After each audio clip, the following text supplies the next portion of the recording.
izləyicilər, necəsiniz? Ümid edirəm ki, yaxşısınız. Mən bugün sizlərlə birlikdə 8-ci sinif Azərbaycan dili 5-ci bölümün 1-ci dərsi günün hadisələr mövzusunu çalışmalarını izah edəcəyəm. Gəlin başlayaq. Çalışma 1.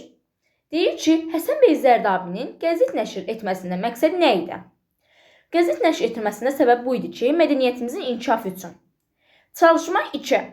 Əkinçinin nəşri nə üçün əlamətdar hadisə hesab edilir? Çünki Azərbaycanda ilk qəzet olduğuna görə də əlamətdar üçün hesab edilir. Çalışma 3.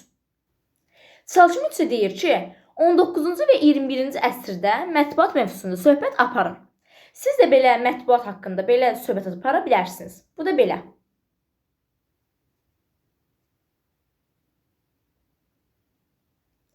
Çalışma 4. Diyaloqu davam etdirməli olsa idiniz, hansı mətbuat orqanlarının adını çəkərdiniz ki, xronoloji ardıcıllıq pozulmasın? Mən bunların adını çəkərdim. Ziya, Kəşkül, İki Sahil, Səhər və Azadlıq mətbuatların adını çəkərdim. Çalışma 5. Mətndən ixtiyari bir neçə söz seçin. Seçdiyiniz sözlər haqqında fikir yürüdün. Mən bunlar haqqında bu sözləri seçim ki, qəzetdir, nəşriyyatdır, mədəniyyət, çap etdirmək, bunlar hər biri əslində açar söz kimi də seçmək olar. Çalışma 6.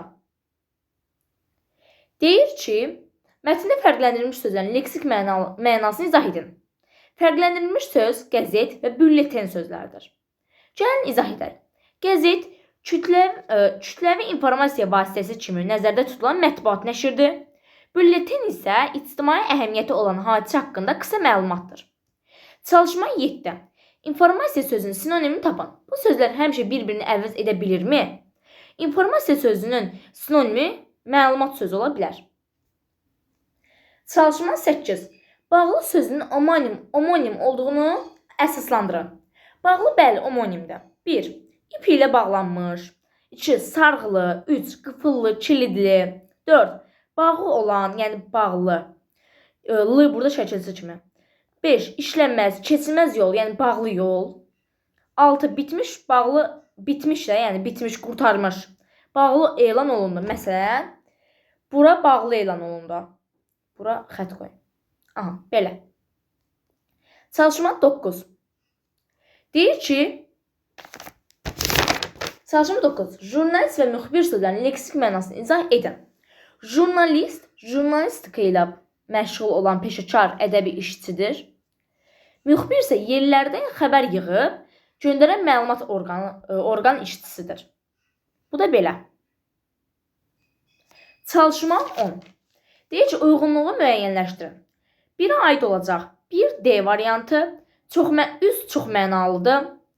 2. C variantı metafor, termindir. 3. Ümumiləşmiş söz, kağız və lövhə. 4 isə E variantı. Həm omonim, həm də ümumiləşmiş söz olacaq çap. Çalışma 11. Siz aşağıdakı siniflərdə fikrə münasibət bildirən sözlər haqqında məlumat almışsınız. Dialoqdan bu söz və ifadələr tapıb onların cümlədə rolunu izah edin. Sözsüz ki, deyilənə görə əlbəttə ki, bunlar yəni cümlədə rolu modal sözdür. Ona görə də cümlədə hər hansı bir münasibəti bildirən sözlərdir. Yəni modal sözlər. Bunları da yazdıq. Çalışma 12. Dialoqdan müraciət bildirən ifadələr tapıb onların nə məqsədlə işləndiyi haqqında fikir yürüdün.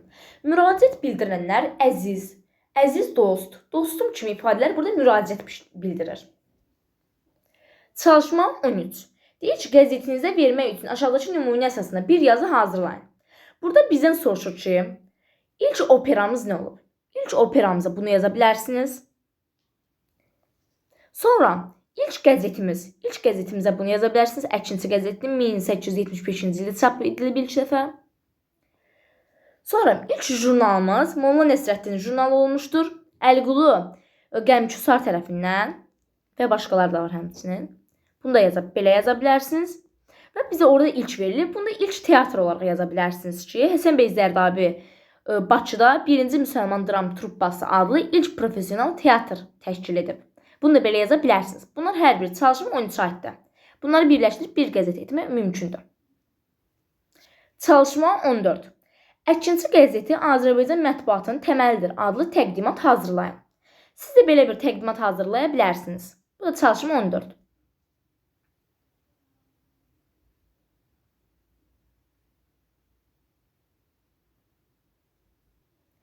Və çalışma 15. Çalışma 15-də deyir ki, mətndən əsas faktlar seçin və nümunə əsasında elmi mətni tərtib edin. Burada həmçinin sözlər verib ki, bunların vurğularını qoyaq. Mən də burada hər birinin vurğularının üzərinə qoymuşam. Afişada I, dekorasiya O, mətbuat Ə, barelyefdə E-yə düşür, jurnalistdə A-ya düşür, müxbirdə isə Ü-yə düşür. Bunları da belə yaza bilərsiniz.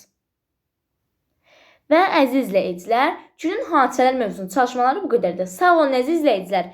Kanalıma abunə olmağı və like atmağı unutmayın. Sağ olun.